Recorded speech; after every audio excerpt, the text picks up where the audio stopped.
Hello, YouTube viewers. This is Blake Fannin.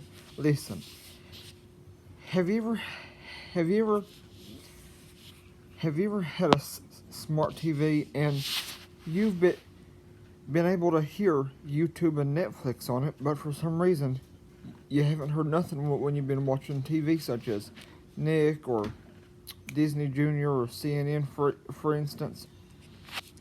Well, if you've had trouble with when you if you've had trouble with your smart TV, not being able to hear the TV, but hearing things such as Netflix or YouTube, I know just how to fix that problem with Netflix specifically.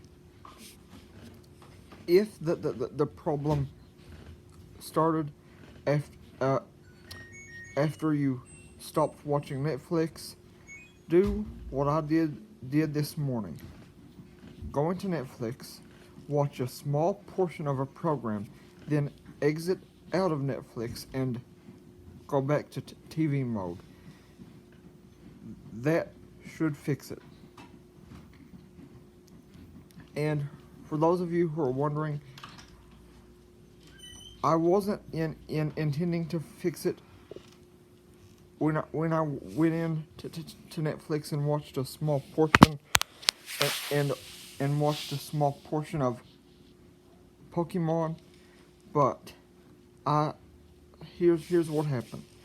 I went into Netflix and watched a small portion of a Pokemon program, which I never was that interested in.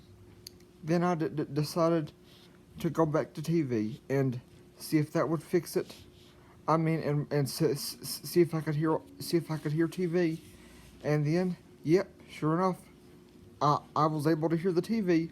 But let me rephrase that. I did not intentionally do that to fix it. I just wanted to go back and see if I could fix the problem on TV. But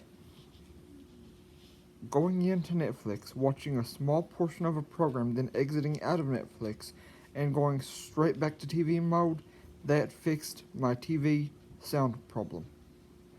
Thank you. Please like, share, and subscribe. And when this happened, I was able to hear anything on that TV except the actual TV stations. Thank you. Please like, share, and subscribe.